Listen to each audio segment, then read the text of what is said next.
Yeah, and they keep us guessing. And yeah, I was gonna say the Go. Pango is going to come. And the reason they ban out that Tidehunter is purely in reaction to the Slark, and we are flying, Whoa. and that's a Yuma Void back into the fray. So they get their Snapfire Faceless Void, throw the Invoker damage on top of it, and solve the lockdown issue, which I don't mind at all. But the Pango getting through is a little worrisome. Not to mention, they paired up with the Cuddle. They do the old lane, something that, of course, has not been popular in recent meta, but is just as annoying. I mean, it is constant swashbuckle damage that is just going to bleed through onto Yuma. Isn't the strongest lane versus Faceless Void. I think Time Dilation is purely one of the best spells versus Pango in general, just because you've got really low CDs and Mhm. Time Dilation has got none of that. It just is always very obnoxious to deal with. But I don't know. Pango is a hero that we haven't seen played yet in BTS Pro Series, but when it does get played, it is a monster of the hero. It's been in so many SEA games, so many Western Europe games, so many Eastern Europe games. It's been bleeding through into every draft and having the impact that everybody knows Pango can have. It is simply just one of the best team fighting heroes, period, ever Mhm. in Dota. It is just the monster team fight that honestly Dreamers needed as well. But on top of Trian as too, I mean, Dreamers just have a hell of a fight in front of them. And you were sort of pointing out the other regions, even in North and South America. It was getting picked up back in DPC, looking at like EPL, for example. The Pango's getting picked up. We just, for some reason, hadn't seen it in Pro Series yet. Although, I will say, I think it's been banned out like 3, 4 times. So it's not that teams were ignoring it, just by happenstance, it hadn't been picked up yet. But Dreamers do have it now, and Dreamers, interestingly enough, split the bans here in Phase 3 because they're still not 100% sure where that Snapfire is going either. They ban the Nature's Prophet first, they double back for the Silencer ban, which honestly feels pretty fantastic to ban out because if the Snap does go to that 3, then a B9 Silencer could just completely ambush Dreamers anytime they were trying to set up. Yeah, it also locks out quite a few carries that Adrian would have wanted to play, just giving him impossible lanes, most of the melee carries. But no, it is interesting, and we will have to see because it feels kind of wrong for Yaren or for Italiano to be the Snapfire and Yaren to be the Clockwork. Because I think B9 is really gunning for his clock. I don't know why. I just feel it in this game. But it would have been, I think, very obnoxious for them to deal with. But that's why they split the bans with the silencer. So it makes sense. DogChamp are the ones that are really prepared here, though. Banning the LD out, a hero that we have not seen a ton of, that we don't see a ton of in general, but is one of those classic kind of cheese you out of a game, can't lose the lane no matter what DogChamp could have gone for heroes. So really just covering their bases. And that's where Dreamers do want something like the Lone Druid. They want a carry that has a little bit of lockdown, something to play against, and something that just hounds the Faceless Void and overwhelms him. And we'll see what they go for. Hmm. And that's none of it. Is it going to be an Ember carry now? It almost has to be. I think that's really the only option they have, right? The OD1 doesn't feel right, so okay. I don't know if I've seen Adrian play a position 1 Ember Spirit. I don't know if I've seen uh, most carries play a position 1 Ember Spirit, but we'll have to see what they slot and whether that's going to work out for them. Is this just ET about the laning matchup or what? Yeah, it could be that they simply want Jamari to be on Pango to dodge out the Ember versus Oh, Invoker game. And look at that. A Ricky and Italiano is going to be on the Snapfire, but B9 gets to be his Clockwork, so he's happy there. And it is a great Ricky game. It's really annoying. And no, Adrian is actually the one who ends up taking the OD. So hmm. again, this is, I guess, a pocket strat that maybe Adrian has just run before, but I've never seen Adrian take up his OD. And it is an interesting lane to force yourself into because I do not feel like he's going to be necessarily the lane dominating guy. Of course, propped up by a Treant, any hero is going to look good next to Treant Protector, but at the same time, just a very odd choice. A very all-any choice, again, because Yuma's on Void. He is the one true carry here in this game, and that's what he's going to play for. He is going to play for his own game, and usually Yuma Void works out. So, I don't know. A really strange turn for Dreamers. And well, I guess right. I mean, we're in the third game of the series, and technically speaking, even if they lose this game, they still have a second shot. They just sort of fall into the lower bracket, but of all the times to take that kind of risk, now seems like a little bit of a strange one, but hey. If this works out, if this wins them the game, then we talk about how they're geniuses for pulling this pocket strat out of nowhere, but if they win is the operative phrase, right? Yeah, definitely. And that is where Dreamers draft-wise certainly have a few advantages. Namely, all of their heroes just work. DogChamp really are going to struggle for plays. They need the level 6 on the Snapfire. They need the control from the Chrono. They need the Shard for the Ricky. Otherwise, most of their damage is just going to get shrugged off. It's where it's a fast and loose game and a fast and loose draft from DogChamp. Dreamers, its execution is so simple. It is so easy for them to just go into any team fight, anytime, as long as they have their ultimates. It's so easy for them to play Dota. It's where DogChamp have to work a lot harder for those plays. Mm-hmm.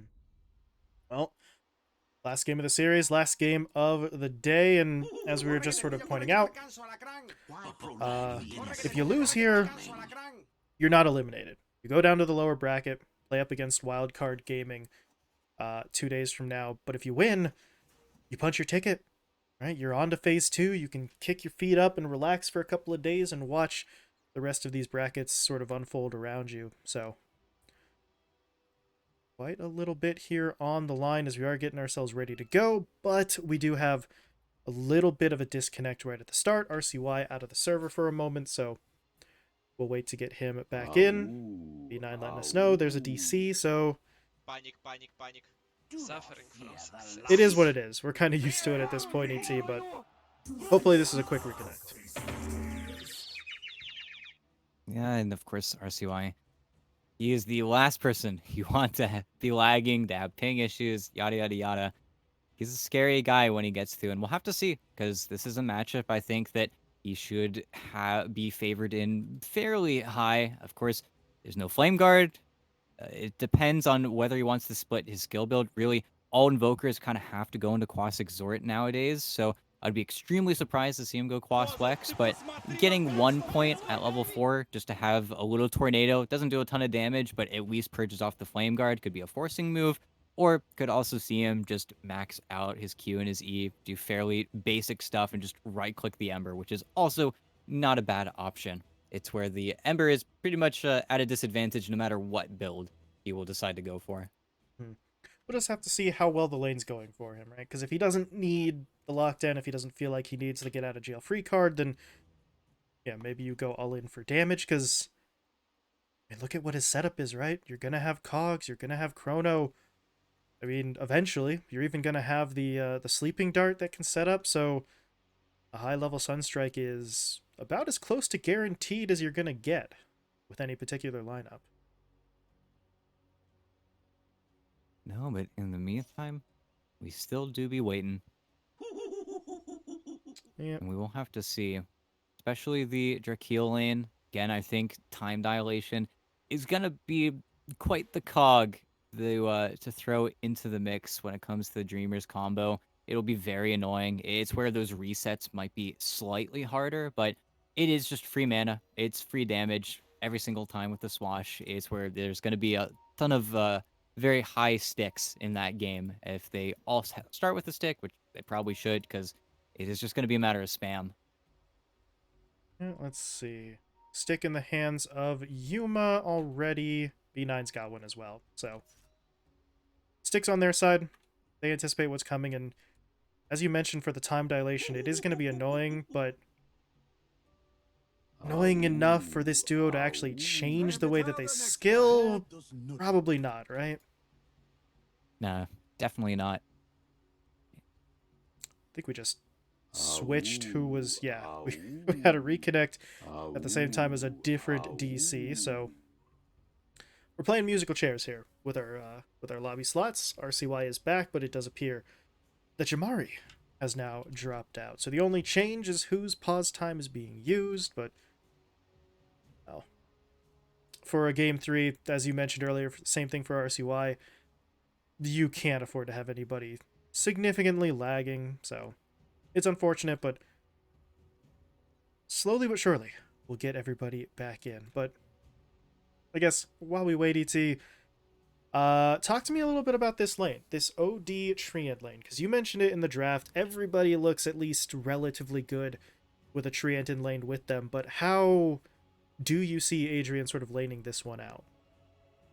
I mean, I feel like simply he should just get Arcane Orb level 1. Arcane Orb is a funny spell because you can always cast it now, which is funny in a way that is not always ideal if you don't get your proc with Essence Flux, but I think really gets Arcane Orb level 1, puts a ton of pressure onto Italiano. The biggest thing, I think, for this bottom lane is going to be how these players decide to manage their creeps. Because if the OD is inundated with creeps, he can't hit you while he's getting hit by 4 creeps underneath his own tower. It's where, sadly, both the Treant and the OD don't have the best or the fastest wave clear. It's where I think very simply, once Italiano Gangster has a few points up in Scatterblast, he will just be able to inundate him with creeps and then win trades off of that. It's something that I feel like Adrian needs to be constantly aware of. Probably dragging the creeps under his tower is the only option, and then just making sure he doesn't end up eating too much harassment, because he is just going to be stuck in more or less a 1v1 here. It's something that I think Yarn's going to try and force, because he's got boots, he's got 6 armor, he's Ricky. He's the first Ricky we've seen in a while, actually. Meantime, 555 just almost accidentally breaks the smoke gank there, so 4-man rotation. I don't know how many of those heroes that Dreamers actually saw, however. Obviously, they see the Faceless Void because he takes a swipe or two at 555, but the rest of them may have been able to sneak by. They dropped a ward as they went, so this smoke play doesn't get them any sort of first blood attempt off the bat, but they at least got some information. Ooh, okay, their own ward gonna be removed there. Or, RCY is not going to commit for the full D ward just yet, just sort of setting it up. His teammates, though, are looking to get a little bit of damage in. Yarn is bugging Drakeel. Actually, more than bugging, really. He takes out like half of his HP, but not too much going there. Maybe force out a Tango or two. Bounty runes split 2 to each side, and we get the laning stage underway. Yeah, pretty much a full reset, but we do have to see how the 2 strongest heroes in the lobby battle each other. One with 6 armor, the other with 93 base damage. It's a close race, because really, in most situations, Ricky can actually out-trade the Treant, but it is all on that individual skill in the lanes that got to be very cautious of. It's where Italiano does not want to get punched by the Treant, but Yarn, he's able to make that trade actually happen. Yeah, Italiano helps him out with the early scatter, and first trade kind of goes their way. So now Italiano can focus on the creeps and what effectively, yeah, sort of goes into that 1v1 scenario. Yaren, I mean, he's still going to get punched by a tree. That's going to happen, but he's got his boots, he's pulling creep aggro, just some standard stuff out of him. Yeah, and 555 was actually kind of slow there to react. Now Yarn gets the perfect creep pull off. He's trying to tank so it goes in front of the tier 1 tower, but Adrian isn't able to drag his creeps across as well, mainly because he doesn't want to take too much early damage. Odie has very little base regen, so he would have to send himself some more tangos, but instead decides to kill the wave to the tower, which just means that there's 2 full waves heading into Italiano now for free. Little advantage in the experience. 555 doing his best here, running interference, right? I think Another wave?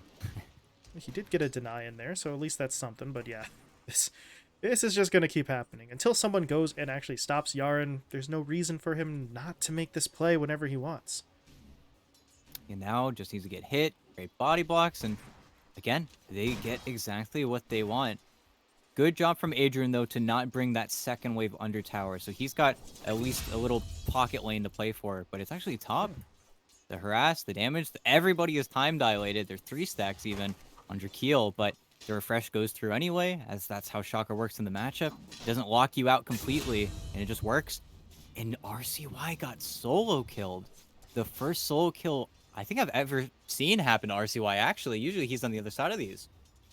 Read it out, trying to get to the water rune. Didn't even really have a bottle to refill, just needed that extra bit of health. But this ward here, the other side of the river, gives Jamari the vision he needs. Sleight of Fist comes through, and well, as you said, very rarely do we see RCY really take that kind of risk that early, and even rarer for him to be punished for it. Yeah, now he's almost a full level behind the Ember, and which should be a very difficult lane for Jamari, is gonna get just that little bit easier. That was the thing for Jamari in the last game, right? The lane was not spectacular for him, and then obviously his positioning on the Void Spirit was questionable at times. So really just want to set him up for success as much as you possibly can. But one kill does not exactly win you the lane, but puts him in a much better position than he was before, especially if these side lanes continue to maybe stall out in this manner. If this turns into a farm fest, then the Ember has the slight edge. At least for now. Oh, yes. Wow. Kind of crazy that Yaren lost aggro there, actually, but taking a lot of damage now. The creep aggro pull is happening again, but it's also the glyph in mid. Jamar's going for another solo kill. RCY has already used his cold snap. Okay.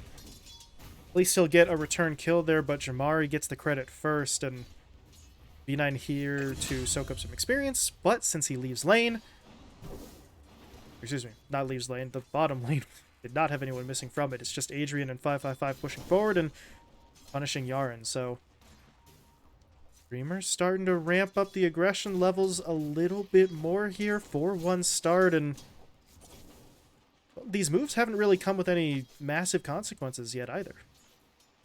No, and with the Clockwork teaming mid, of course, gets a little bit of XP, but then just gets spammed out completely. Yuma has nothing. He's buying a salve. He's buying a raindrop. He's trying to close the distance, but really, nothing's too pretty. It's where B9 is really regretting not having a windlace or early boots. He just can't close the gap on ZXCA, who's 340 MS. He's just too fast on his horse. And of course, with mid lane going the way it has been, you have to do something. You have to run some type of support, but this is where the opposite of Game 2 is happening now to DogChamp, where you're feeling the effects of that lost mid lane kind of everywhere else. ZXA did not get the stack there with that Illuminate attempt, so it's a bit unfortunate, but comes right back to lane.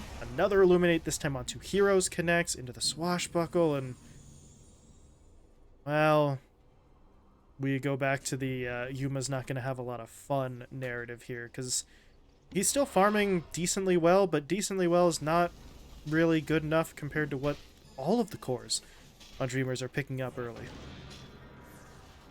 Now, this raindrop's going to help, but only ever so slightly. And okay, finally, ZXCA made the mistake, stepped a little bit too far forward. Time dilation that doesn't do anything, but perfect amount of bashes. As you said, it doesn't take too much. Just a step out of line there, and B9 was quick to jump in onto him with the cog trap, so he'd been doing a decent job of it for most of the laning stage, but you know, nobody's perfect forever, and DogChamp really needed that one. They're looking at Drakeel as well, but yeah, with the Swashbuckle, not going to happen. At the same time, though, Yaren has made his way over towards mid. He does have a point up in the smoke screen, but the tower shots are hitting him, so he knows that Jamari knows, and there isn't really much left to do here. Yeah, and misses with the D word as well because it's actually on RCY's cliff, so there's everything attempted from the Ricky so far not going too well. At least he killed the DD rune. Didn't allow the Ember to get that one for free, but he has just kind of been blocked out here. It's also a situation where the OD is just owning Italiano. He is not really able to fend for himself with a lot of these last hits. It's why they went for the creep pull so early on, but just feels like this bottom lane is also a mistake. Just feels like you're not really getting anything that you want right now. And now watching this, Jamari is just TPing out in front of RCY. You know, kind of a jerk. Has his remnant back in mid though, and again, still playing with his advantage. Heal up, TP back. Try to get a hit or two onto Yaren. Now gets the root. Yaren could turn around for the smoke screen. They do get him with the cold snap, but the smoke screen doesn't come out in time. Jamari finds the kill. B9 rotates over, but with his remnant there, he could just leave right now if he wants to. I think he's trying to create a little bit more of a distraction, but while this is going down in the bottom lane, Italiano is getting bullied again. Right, you mentioned Adrian is kind of getting whatever he wants here, and with Italiano not having backup, that situation becomes a little bit worse. Yeah, just maxed out Arcane Orb, enough points in Astral to deny the ranged creep. It's where I think in splitting the lanes, just he has no opponent, really. It's where I think they split off maybe a little bit too early. And now, what's Yarn supposed to do? He's level 3 Ricky, it's level 6 OD. He's just another hero to get right-clicked, basically, and maybe tank the Arcane Orb. But it's where they really need to start cooking those plays once Italiano gets level 6. Otherwise, this game really doesn't look any better. Jump onto RCY mid. He was able to get off the Ice Wall and the Cold Snap, so he's not dead yet, but the Sleight of Fist quickly fixes that problem from Jamari's perspective. And RCY, I mean, when was the last time we saw him straight up get outplayed in a lane like this? It's been rare, but that's what's happening. Jamari's finally getting some revenge. 4-1 now, looking to make it 5-1, and he's got it. B9 was not long for this world. No, it just feels like DogChamp have just drafted such weak lanes, and we already know of the weakness of the Faceless Void. That was never going to be an answer to their problems, but again, the only way they get back into this game is through exceptional team play. Otherwise, they're just getting toyed with, and Dreamers are really starting to abuse this coddle now. And dodged it. Well, Jamari's feeling himself now. The man knows what he's about, and he's just going to start styling on people. Here he goes. Jumping his way forward. He is slightly overextending. His teammates are coming up behind him, but he's stuck inside of that smoke screen. But it's not enough. He's able to get out of the radius. He jumps away. And ZXA, can he snipe something out? Yeah, not with that short of a channel, but they get everybody away, and Jamari... Okay, maybe that's a little overconfident as they all stand together to take the Sunstrike. But he doesn't die. Still feeling not quite untouchable, but pretty damn confident. They're just taking leads everywhere they can find him. Drakeel is also farming incredibly on this Pango. Got an Orb of Corrosion. He almost has a full Diffusal Blade coming out. Really, there's just not a lot going on. I think Adrian has a Midas flying out on his own courier. 4K at 10 minute is something you never want to see. I think Jamari as well is trying to greed out and go towards... Okay, he's just going for the Maelstrom, but the mid tower is dead. The Invoker was unable to hold it, and with the wave clear that really Clockwork and Ricky can provide, there's just nothing. And now Yarn's taken down. Everything is going wrong for DogChamp. This is starting to look terrible, really. There's no dancing around that one. It is a just terrible start for DogChamp, and they've got to try and buy some time. RCY's got his Midas at least, so his net worth will continue to increase. Yuma, though, this is the thing that's really a bummer. He uses the Chrono mid. Obviously, he misses. That sucks, but that was not the normal time when you'd want him deployed, right? He's still trying to sort of get himself into the farming build with the Mask of Madness, so you were already playing from behind, and that Whiffed Chrono sets him back further when he's supposed to be your fallback option, and this is going to set him back even more. That is a straight-up death. Jamari and Drakeel find the pick. Now they're looking for B9 as well. Drakeel thought about the ult for a moment. He will actually commit for it now. And they should be able to find the pick off here as B9 goes for a very ambitious hookshot, trying to catch Jamari, but it's just not going to work. No, and they're just going to continue to play as this 4-man, and you want, with this next Chrono, ideally, I think, to kill the OD. I think that's where we almost have to see Yuma TP at this point. But this play has to happen. They have to be successful. Adrian is so greedy. He even goes for the troll, and he gets it. No, he jumps into it. Italiano. Oh, the Mortimer Kisses will not be coming out. Well, now they'll be coming out. Drakeel does go down. Adrian is falling here as well, so they will... Well, they will get what they wanted eventually, but it cost them Yuma. Although if they get Jamari here... Oh, hold on a second. Stand by. Do they have the damage? Yes, they do. Yarn makes it happen. RCY does go down, ET, but... It's something, right?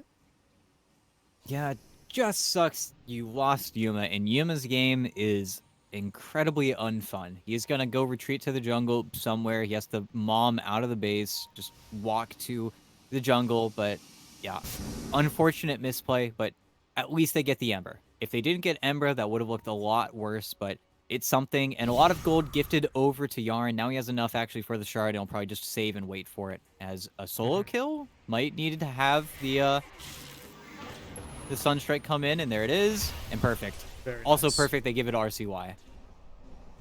Just get that Invoker as much gold, just shove it into his pockets by any means necessary, and yeah, that Midas is kind of burning a hole. There we go. Able to put it to use there. Got his Boots of Travel online, so recovery for RCY at least is looking okay as Yaren. Oh, they're pinging him out. They know. Sentry will be thrown down, but Jamari, I don't know. Do you want to force this fight? B9 is still hanging out nearby. Could get a little bit risky. They're going to try for it anyway, and the Sleight of Fist does get the job done. Now they see Italiano, so they actually want to go for more, but they need a little bit more damage. They do get the root down. Drakeel, though, he is trying to cut off the reinforcements. B9's getting pushed back, which means Italiano has no backup as he will fall. Jamari got 2 kills. Can he make it 3? They're looking for B9, and Drakeel will take it, but either way, clean initiation. Nope, very nice. They get what they need, get what they want, get the resets as well, but this is just how the game goes for DogChamp. As soon as they don't have Chrono, they really are just playing at the whims of Dreamers, and they're not done. They say, well, Invoker's showing mid. Our Ember wants the 14-minute rune anyway, which will get denied out. It wasn't the most impactful rune either, but they're looking for more of these core kills, and with the mid tower gone, you can't afford these incredibly early and really vast distance smokes because there's just no tower to break. It's super simple. As Yuma, on the low ground, they're gonna pop on each other, but he has no idea which direction it's coming from. Well, he got the Chrono, but the DOT's on him. And he will go down. B9. Does he make it out?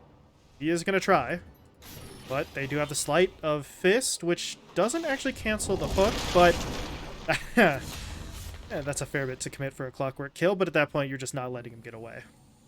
Yeah, no. You get what you want, though. You get your freebie, and unfortunately for Yuma, a death wouldn't have been so bad, but again, the commitment of the Chrono means that now Italiano Gangster doesn't have anything to do. It's also reflected in Italiano's build. He realizes how bad this is right now. He's going for an Ags instead of the typical Greaves because he knows, well, I need a stun. I need some way to play the game. And they do have the shard on Ricky, finally. It's coming out on the Courier, but this was always going to be a problem. Again, their lineup just is unable to make plays without a lot of these items.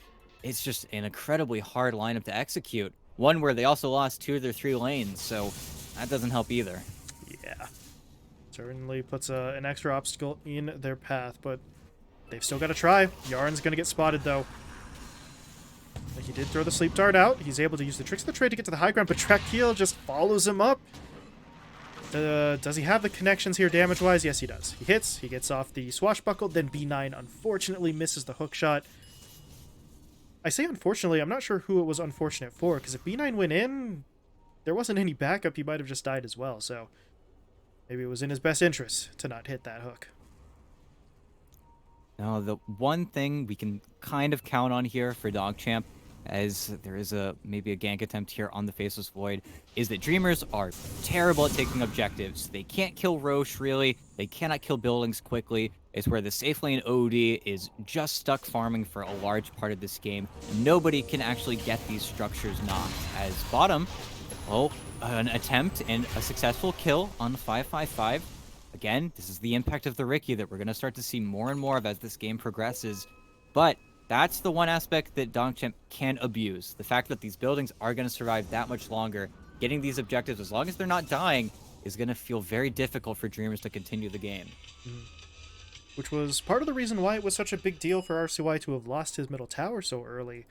Not just because it kind of ruins his game, but it's one of the biggest objectives to claim in that first sort of span of time against a lineup that wasn't supposed to be able to take it that fast. Yaren. That is a sentry ward. He is able to throw out the sleep dart. Will that be enough, though? They force staff him forward. Very well-placed smokescreen, though. Yaren. Okay. You know, he walks himself into trouble ET, but he walks right back out of it. No, very clean, very nice.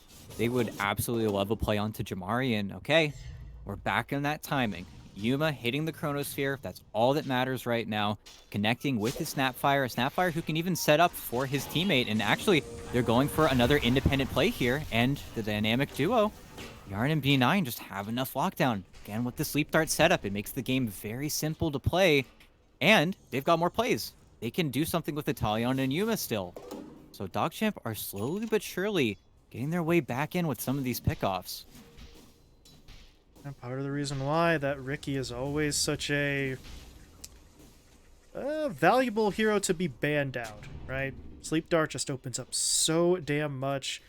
Guarantees the Sunstrike. RCY didn't get the kill that time, but he was able to get an assist for free, and Sunstrike ain't exactly on the longest of cooldowns either, so like you said, they can play with everybody. They can play with Yuma and Italiano. They can set up with RCY. Your support duo actually gets to do something. And if you're Dreamers, well, you got to show some respect to that. Right now, though, they are going into the Roche pit. Flare was sent in by B9, though, so they know what's up. The question is, can they get here in time? Yarn is making his way over, but the Sentry is going to spot his movement. And that really kind of just breaks up everything. And now Yarn may get punished. He's actually going to get knocked back. And he will be taken down. At the same time, B9, did he actually try to hook in? Yeah, he did, and he was too late. Jamari's able to get a freebie, but just the two supports desperately trying to stop a Roche attempt. You kind of give them the slack to try that. Yeah, was incredibly close. Was not a bad attempt at all by B9, but still, an unsuccessful attempt is still unsuccessful. As bottom, again, Smoke looking for these cores. Yuma and Italiano, they do not want to be chained together, but here we go. In a Chrono, but again, a Chrono with no damage, and they're going to try for the kill, but it just doesn't work. They're just getting absolutely really destroyed there with the damage. They took more damage in the Chrono than they dished out. And Jamari, you might want to be a little careful here. He is getting hit up, able to jump away to the Remnant, but his teammates push forward. 5-5-5, able to get off the root onto everyone. The overgrowth is huge. Then the root from the Searing Chains comes in. And it's time to run for RCY. He did all that he could, and unfortunately, ET, that's not really a good thing to say, right? He did all he could, and there was no impact. Yeah. No, ZXCA just doing such a good job. It's why DogChamp, I think, keep on getting caught off guard. They think they're safe. They think the barrage of spells is over, and then a secondary Slight Chains comes out, and they're still locked down, and they're still stuck, or another Swash comes through, and they're slowed, and it's just impossible. And Yuma cannot catch a break. It's just the third or fourth time these Chronos have just not worked out. Just sucks. At least in the next Chronosphere, RCY will also be able to input some damage there because he's gone for the Ags build. He will try to help out his team, but, well, his courier dies, so I guess we're going to be waiting for it. But I guess that kind of lines up with that next Chronosphere. But, again, all we can talk about is this Void and finding that next play. And maybe we can make some more little ones with Yarn and B9 still. But now the buildings are starting to come tumbling down. And still, the push is not great, but around carts, it's better than nothing. And it's just free is the worst aspect for DogChamp. They really don't want to contest at all. They want to find picks, they want to find kills, but the only one presenting themselves is this annoying guy. And here we go. Okay. BKB, does he get it off? And he is completely safe now. Even Greed's out for the wave. They didn't want to wait for Yarn to show up with the Sleep Dart. Tried to make it happen, and honestly, that hookshot was well placed, well timed, but BKB, just too powerful. I suppose that didn't really cost them too much, right? The cooldown on Hookshot and Sunstrike was really the most that they had to commit, but in the future, maybe looking for a target other than the Ember would be great, but that requires Dreamers to split up. They were all down in that bottom lane at the time, so obviously that wasn't going to happen then, but now maybe they start to split a little bit more. Maybe they become vulnerable as Adrian is all by himself, but well, Italiano's already been taken down elsewhere on the map. B9 gets ambushed by ZXCA. Yeah, that TP's not going through, so the Clockwork will be punished, will be taken down. It does allow your Faceless Void to get away from a potential gank, though, but DogChamp just can't seem to stop hemorrhaging these kills. Yarn gets caught in the river, and Jamari picks up yet another one. 15-2 now on the Ember Spirit. Just easy. So easy for Jamari. Continuing now, this mid-tier 2 is going to be at risk. They do have Glyph, but I'm still just staring over at Yuma, looking like, hey, are we going to make another smoke? Is it time? Because it feels like now would be your moment. They wait another 10 seconds. RCY will have his Aghanim Scepter. And sadly, he's not anywhere close to his level 20. Otherwise, He might be able to contribute some more damage in the actual Chronosphere, but look mid. They're trying to chain, and there we go. Could be your first kill onto Jamari in so long, and there you go. Great gold. It worked. Loki hooks in. He's able to catch ZXCA, traps him up inside the cog. Sleep Dart comes in a little late, but they're still trying to force this fight. Italiano is channeling the ult. Doesn't get too much of it before he's put under by the Astral, though, and this fight's getting a little broken up. Yaren is so far forward here, I think he's just going to have to be sacrificed. Yeah. Trying to do a little bit too much there off the back of that first kill, but even with the support death, CT, you finally got onto that Ember Spirit for the first time in 10 minutes, it feels like. They needed something, and they got it. Exactly. And Yuma got to take that space and then immediately start farming. I think the hook shot after the fact is certainly B9 pushing the limit a little bit there, but, you know, it could be worse. Rest of Dreamers, though, is still very battle-ready. Drakil's still having the Rolling Thunder. He really could take any secondary fight. And now Adrian, oh, he's hunting, and I think Yuma barely survives. Look at that. Beautiful stuff. Strength shreds, baby. It worked. It actually mattered. Tiny little sliver of health, but as you say, does matter for him. Of course, you could also argue he had an Ogre Axe in his backpack they didn't use, but that's not important. What's important is that he's alive, and Sanity's Eclipse is down. Bit of a hefty cooldown there, so DogChamp maybe have some time to get something cooking. They've got to wait for their own chrono, but it'll be up before Sanity's Eclipse.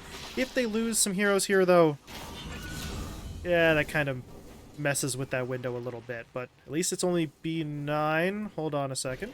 Yaren jumps into the sentry range, but he should... Oh my goodness, I was going to say he should be okay, but he's in some trouble. Can they get him back into base? Yes, they can. Kind of surprised that Overgrowth did not hit him, but at this point they have other issues to worry about here, because Italiano, he may have just saved his teammate, but it's at the cost of his own life. That's not going to be worth the trade-off. Yaren had buyback, Italiano does not. No, and the hold is getting more difficult, and of course, the glyph will dissuade, and the high ground is still fearsome, is where Yaren is endlessly annoying. The chip damage from an OD hitting a tier 3 is not really something they're going to want to wait for, but Chrono's up, the Invoker is up. I don't know if they want to bank everything on Cataclysm damage, but if they're able to somehow wait out their Snapfire CD, they've got kisses to throw. This is where DogChamp are really going to come into their own. The only thing that can go bad is when they veer a little bit too far away. Now B9 is going to get the D ward, but I don't know if they want this Chrono. They're going to try to kill him without it, but is going to get a little close.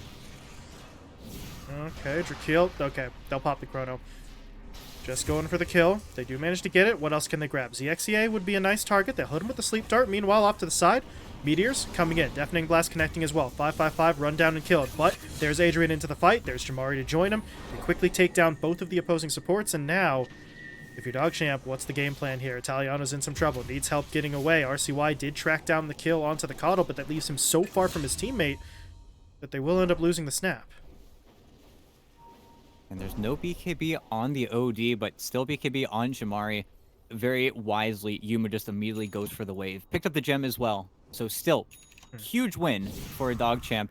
Even though they're still pretty handedly losing their heroes, it's not the worst case scenario. And Yuma gets to actually chill out, farm an ancient camp for the first time in a very long time, and has his BKB. So slowly but surely building up speed.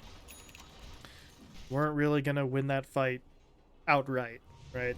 Had to just kind of take incremental steps forward. And, well, I mean, the good news out of all of that, not just the BKB for Yuma, RCY tracked down both of the supports himself, right? He has the damage, he has the lockdown, where he got both the Treant and the Coddle, even though the Coddle kind of took a little longer than he might have liked, but they're starting to build up, and then Yuma dodges that gank. That does cost him that first charge, 9-second BKB used, but he's able to get away from what previously would have been a very poorly timed death.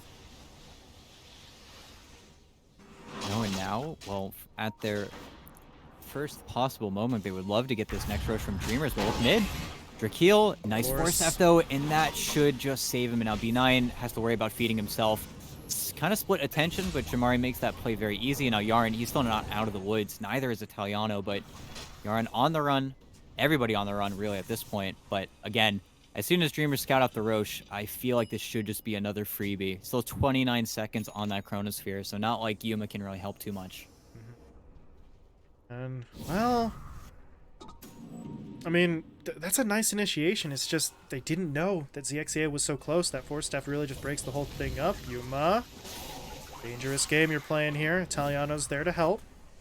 Get the cookie, they get the time lapse, and he is going to be able to walk away. And he took out the Obs Ward before he went, or before he had to retreat, rather. So nicely played there. But now they're going to try to group up. They're looking for a play onto Adrian. They get him with the dart. They get him with the silence.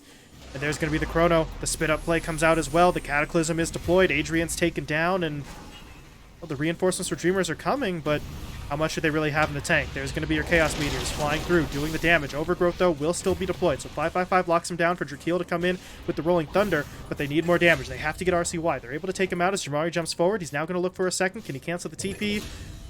Well, yes, both by Searing Chains and by damage. Italiano Gangster goes down, and now Yuma, all by himself, quickly cleaned up, dropped the gem on top of it, and Yaren did not leave. He is still actually kind of stuck here. They don't have detection for him, though, so he's able to get into the tree line and TP out, but that's not the hero that you wanted surviving all of that, as all the cores went down. Yeah, really quite unfortunate. Very nice that they do get the OD. They actually get Adrian, and by getting Adrian, they do stop any Roche for the time being, but it's still the issue where the cooldowns are just a little bit too long. Without Chronosphere, they're still more or less useless as a lineup. I think that's where maybe once RCY gets a Hex, he could be a little bit more confident, but he's very wisely looking to get a BKB beforehand. But again, Dreamers aren't breaking the high ground. They are still stuck waiting with the heroes that they have. Their team fights are still killer, but until they are able to close out this game, that is the name of the game for DogChamp. They're just going to keep this going, and eventually, I mean, it will loop back around. All they need to do is win one of those late game team fights, and then suddenly, Faceless Void, the Invoker, they all start farming, they all start becoming real heroes. And then, again, Dreamers doesn't have really a comeback at that point. Dreamers need to continue to win. If they ever stop losing, I mean, that might just be the it for their lineup. Oh, well, playing into that a little bit, they go to the Roche Pit. Inventory management, there we go. Adrian had to make space, but he takes the Aegis. He is holding onto the shard for the time being. But down in the bottom lane, what's going on here? RCY has been spotted. They're able to hit him up. They get the bash onto him. They're keeping him locked in place. They cannot afford to lose RCY here, but they don't have a choice.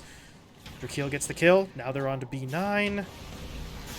And this should not be a difficult kill, but you see up to the north, they're looking for more, and they got Yuma, dropping the hammer with the Sanity's Eclipse. DogChamp, I mean, every single hero who could not afford to die there gets caught out just blatantly too far forward, really. Yeah, and that's one of the issues of this Ags getting finished up on Jamari. He just closes the distance. He closes any gap he needs to. He's also got the gems, so it's not like vision for DogChamp is lasting all too long here.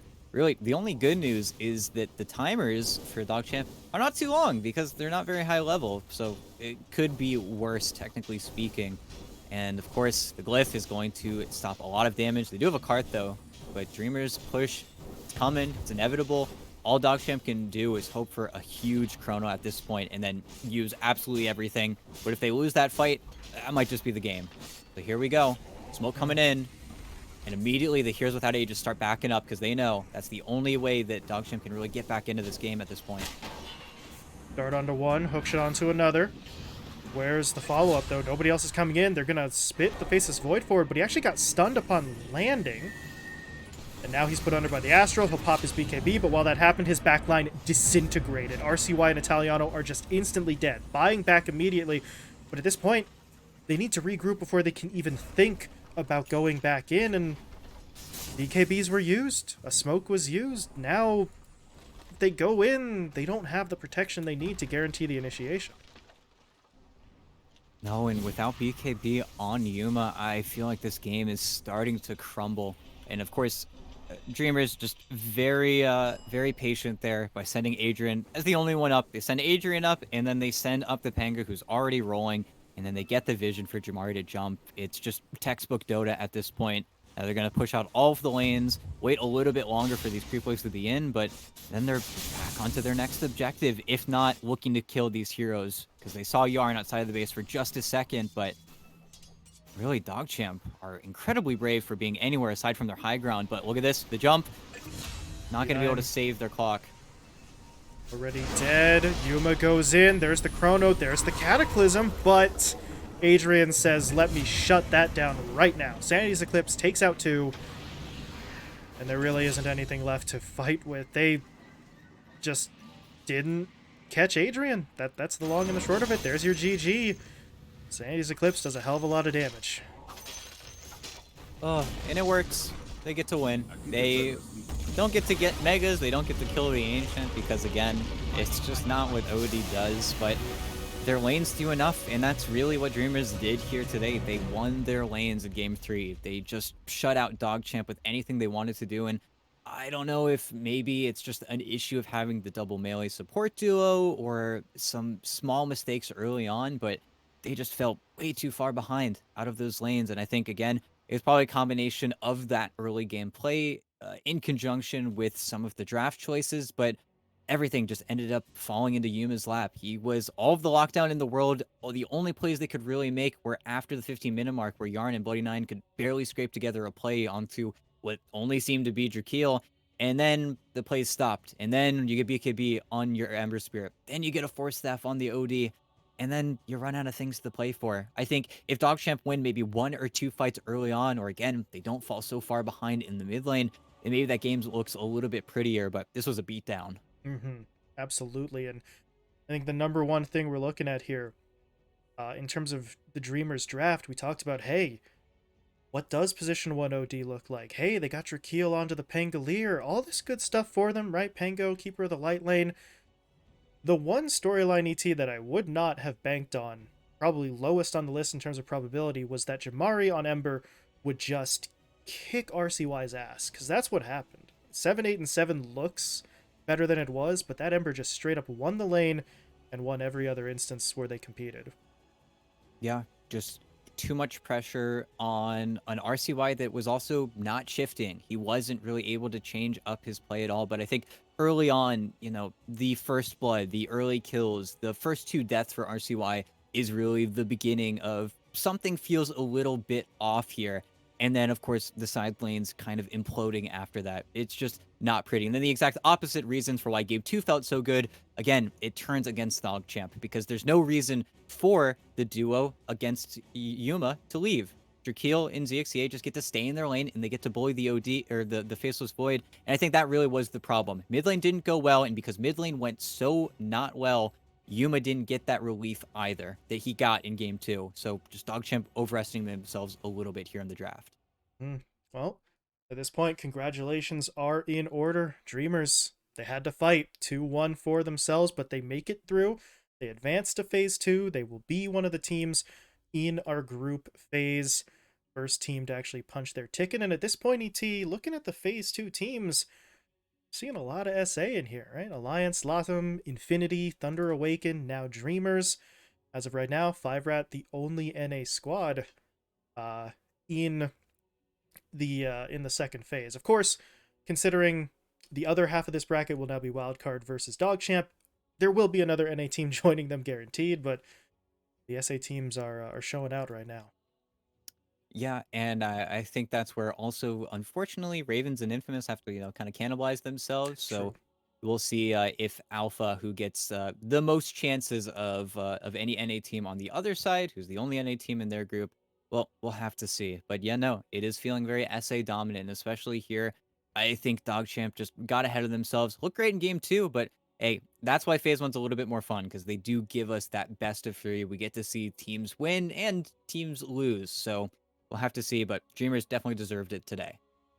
They make it through, and then it gives us a moment to talk about what's coming up tomorrow. ET did touch on it there momentarily. We've got Ravens versus Infamous in the lower bracket of, I guess, Group B, I think we're calling it here. So the other half of the bracket, Ravens will play Infamous in an elimination series.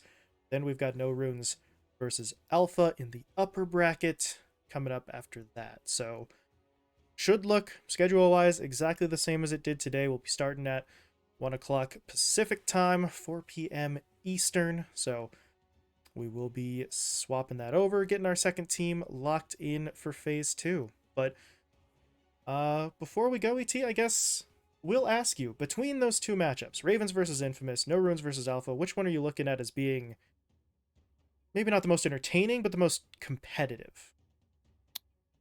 You know, I every bone in me should say that Ravens versus Infamous is going to be the match to watch, but this morning Ravens kicked Dad, so That is true. that is where I think there might be some spice in that matchup for inconsistencies in what I think should be a relatively favored Ravens match, even though Infamous is super hot in EPL and Infamous even losing to Alpha was also a surprise. So Yeah. I think that's probably the more chaotic one. So I will say that No Runs Alpha might be a little bit higher skill Dota, but I don't know. That group just has so many random things going on. It's really hard to say, but I think Ravens versus Infamous might be the game to watch, though. That should be our first matchup up as well. So not going to want to miss it. Infamous looking for redemption after getting 2-0'd by an Alpha squad that didn't win a game on the pro circuit.